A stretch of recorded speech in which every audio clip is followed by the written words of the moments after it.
It's amazing to be here at the actual site of Zapotes. This is well off the tourist trail. So this is the first Olmec head discovered, originally in 1862. And this was the beginning of the uncovering of the Olmec civilization. This is an incredible piece. This would have been like the ultimate megastele.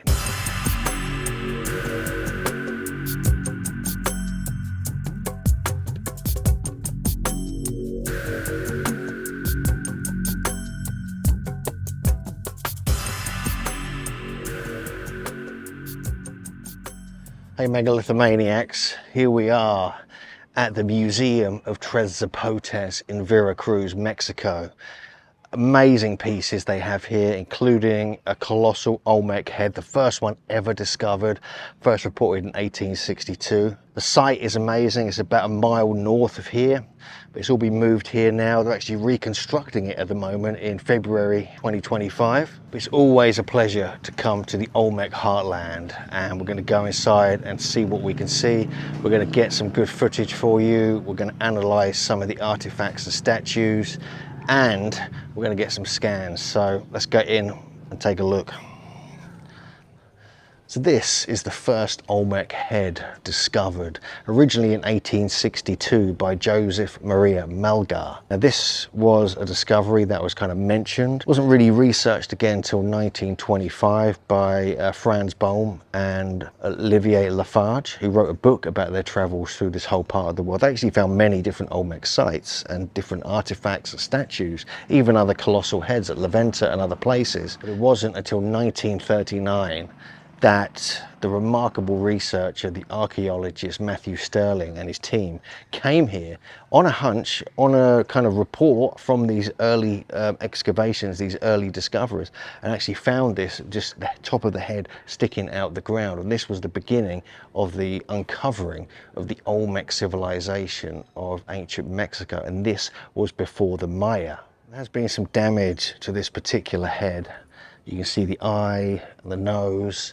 There's a crack coming down this side. And this was buried facing the way it is now. Well, many of the Olmec heads were like decommissioned. They were lying on their back. They had potholes carved out of them like we see at San Lorenzo. But this particular one, even though it's not one of the biggest ones, is very impressive with the detail, with the carving technique, and the fact that it's a very hard type of basalt conglomerate. It's hard to see clearly, but this has braids, lines coming down the back of it. Hard to see it because you need like kind of angled light really to see things clearly.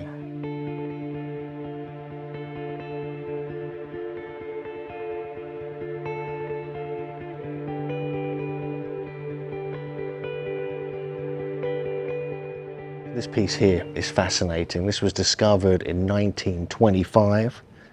And we'll have a closer look at this in a second, but this is one of the pieces that you'd find at the base of the pyramids, the earthen pyramids, kind of slotted in. So they would face you on either side of the steps as you climbed up. Now, we've seen Zapotes site itself. We've also seen El Negro, the other one of these. But in fact, there's probably several more that have been discovered. This has got a very unusual kind of feature. It's got like a headdress. It's got like an open mouth, probably a weird jaguar mouth, with arms down the side, and the kind of curved C feature here as well, with the eight, almost like an H on the front. So this is fascinating. It's beautifully carved, but it's quite damaged. So you imagine this sticking out the side of the pyramid, probably a few feet up in the air as you approach and as you climb up for the ceremonies that would have taken place there.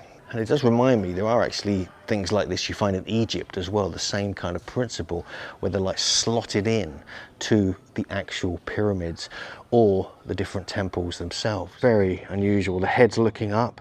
It's got like a headdress on it, and then you have this elongated part going along the back there. Makes me wonder if these, it's so smoothed off here, it makes me wonder if these were kind of like used for something as well, you know, maybe after they had been used in the pyramid itself. But just that you can see the eyes on here, you can see this kind of incredible headdress that kind of comes down the side. It could be hair, but the detail on this is incredible. And it's the same kind of stone, a different type of basalt with the sort of speckles in it that we find on the second head that was found, that's in Santiago Tuxtla Museum. It's also the same type of stone as El Negro, so these could have been a pair.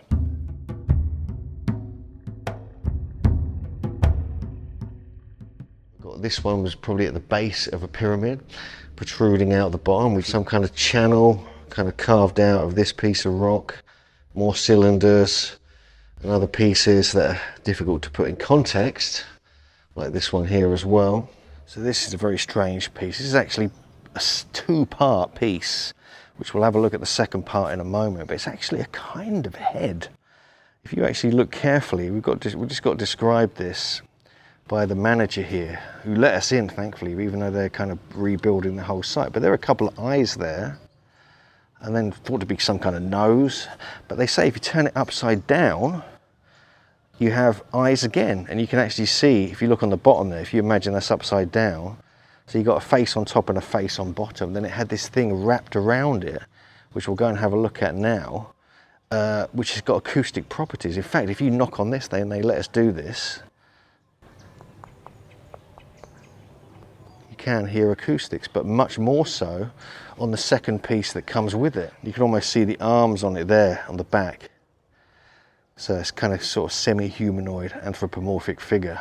JJ is, look, you see that they're working the site, they're reconstructing it, they're rebuilding everything.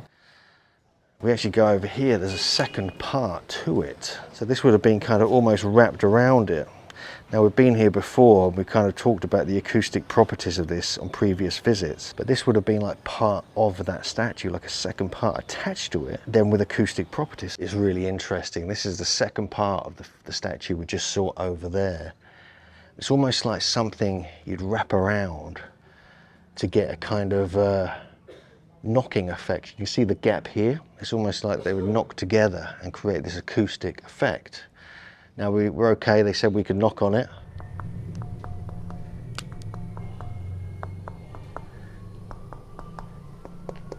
So we have all different frequencies happening on this particular stone. Absolutely amazing. And it kind of has this acoustic property.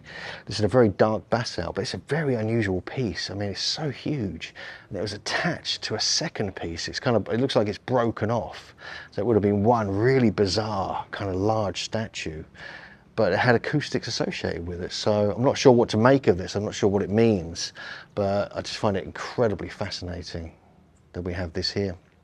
So this is a really important stone in the Olmec world. This is the second part of a larger stone, which you can see here. The bottom part was found in 1939 by Matthew Sterling, and it showed a date kind of going backwards in time, but the dot here and the rest of it were kind of missing. This was completely missing, but the dot was kind of carved out. But they predicted a date that could be much older than the Maya era. Originally just this is like 400 or 500 AD, but when they found the second part 30 years later, this part here, and put it together, they realized in 1969 that it actually showed a date going back to the 3rd of September 32 BC, which was the oldest known date carved anywhere in Mexico at the time, although there are dates now that are slightly older than that in some other stones, other pieces, other artifacts that have been found. So this is a really important part of Olmec history.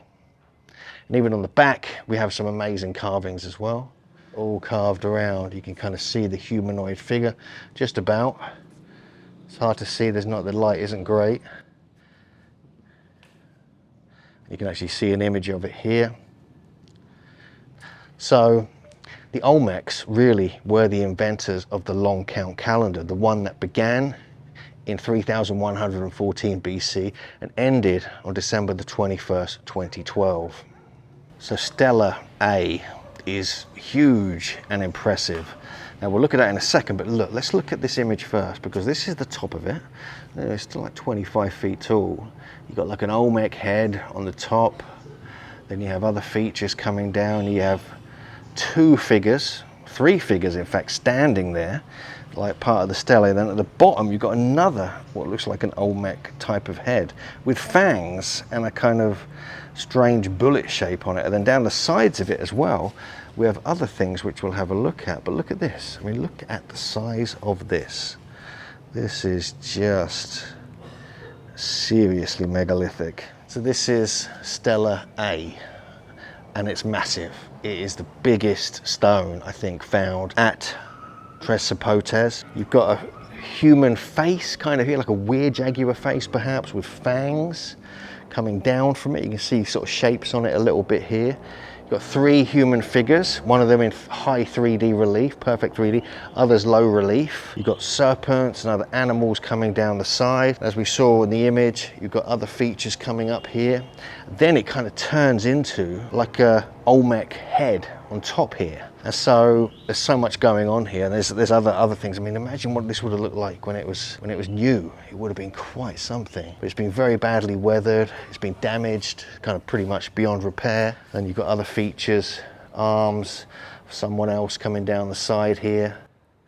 This is an incredible piece. This would have been like the ultimate mega stele. Now we know there's some like this at La Venta as well, but this one is particularly impressive. So here's some other pieces from Zapotes, and some beautiful jade. Look at these amazing, stunning pieces that have been discovered here. These are gorgeous. Lots of little ceramic heads, some with Olmec features, others not so. And we have this kind of strange dumbbell and a plate, and more pottery here, all discovered and around Zapotes.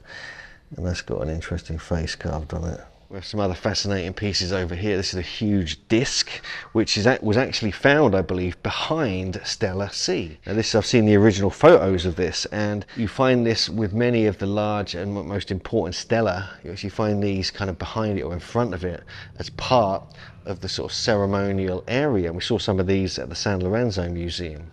There's been new ones discovered actually not far from here in Zapotes, where they're about 1.4 meters wide, probably about the same width as this, that have got beautiful Olmec carvings on. We have this kind of anthropomorphic piece, it's like a mixture of different animals.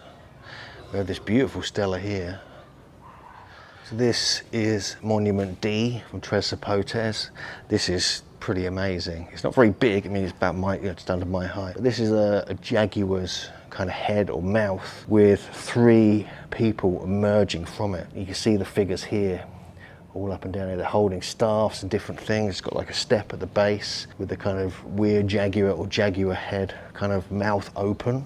And around the back, not much on the back, so it probably would have been faced against a wall or something.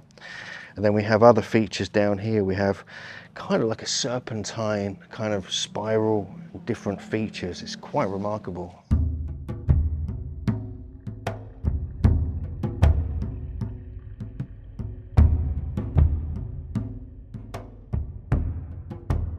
So we've got a few broken pieces from Zapotes here on display. This one's interesting. Look at this. This is like green stone. It could be nephrite. I don't think it's jade, but it's got like a zigzag pattern coming all the way down the side there. Can you see that? Then you have a kind of worn basalt one there, a rough basalt one, and several others. It's a pity these have all been broken, but at least they've been preserved and saved from total destruction. So here we have a kind of gentleman looking up to the sky. This is actually a La Venta style thing, really. We see these more at La Venta. Also, this is not dissimilar to some of the artifacts that have been found at Göbekli Tepe. Very similar style. Now, just a coincidence, I'm sure this is like the tiki style, which again we find in the Pacific and other places. But yeah, this is thought to be a kind of sacred posture, like the Quizzo position perhaps, or holding the navel. So we're just out in the garden, the Zapotes Museum, and you can see some very beautiful pieces of natural basalt here. This is probably what they were standing the basalt columns up in. And you can see some nice examples here, very similar to what we saw at La Venta.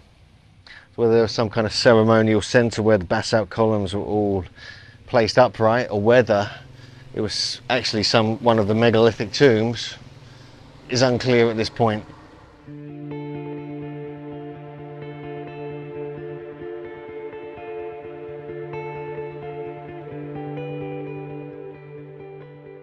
So it's amazing to be here at the actual site of Zapotes. This is well off the tourist trail. Although we did come here with our Olmec Megalithomania group in 2016. Over in the distance there, you can see the main Tuxtla Mountains, where all pretty much the basalt that constructed the Olmec sites came from. Just over here we have a mound group here at Zapotes. This is the most northerly area of the site, and it looks like one of the plazas. I can't get the car up here because terrain won't allow it, so I'm taking a walk. I'll get this in the drone shot as well, and you can see these raised areas are all part of a northern mound group or plaza here at Zapotes. You can just see the raised area there, just over there, behind there, the brown sort of area, that's actually a mound. So this looks like one of the 3 plazas that was built here at Zapotes. So we're just walking north through Zapotes, and there's another mound just here on the left. And here's another mound. It's got crops all over it. Another one just here. So these are all part of the original Zapotes ancient Olmec complex. So we have more mounds all around us here, going in all directions. All part of the actually on one here. Tuxla Mountains in the background. Down there in the distance, just in all the bush, you can see further mounds. It looks like a very large cut stone. Just on the route heading north in Zapotes, with a big mound just behind this crop here. This whole area would have been cultivated by the Olmecs. Just down here, I think we're actually on a raised area here, like a platform. One of 3, supposedly at the site, which represented 3 different kind of ruling elites at 3 different times, apparently, according to archaeological research. So we have these stones here, all around like the base of this particular platform. These could have been construction stones. And you can see these huge ones here. This is like a massive piece of basalt. And here as well, you kind of got an edge to it. You can see that, and then that's the kind of platform going up behind it and around there. And you can kind of see a line of stones going off over to where that yellow carton is in the ground, which appears to be on the edge of some kind of platform. I wonder if this is part of the archaeological excavation. And you can see strangeness on that stone there, sort of carvings. So this route we're walking on has actually been cut through an earthwork, one of the earthworks, probably in the main one of the plazas, but so I wouldn't be surprised if we see little bits of stone or pottery here. So all along there you've got a whole line of like a platform, like a megalithic platform here at Zapotes. It looks like it was part of the construction, and it continues where we just walked along in a straight line all the way down to near where the car is parked. You can see the platform from here. You can see, so this kind of looks like carvings on some of the stones there. It continues over in that direction. Someone's built a kind of well here to get their water from and to feed the cows. But that is really interesting that we have that just at the base of this particular earthwork. So just in front of us is one of the main mounds in the southern end of Zapotes, and it's quite huge. It's probably 30 feet high. There are other ones in this area, but this is the main one. But we climbed up here before when we were here in 2016 with our group, Brian Forrester and a whole bunch of other people. It was amazing. You can see it's even got terracing on it. This is like a pyramid mound here at Zapotes. And last time I walked through the bush was at Laguna de los Cerros a couple of years ago. And boy, did I get bitten. So I'm hoping these same ticks and bugs aren't here this time. Kind of hoping for the best. But yeah, look at that. Isn't that amazing?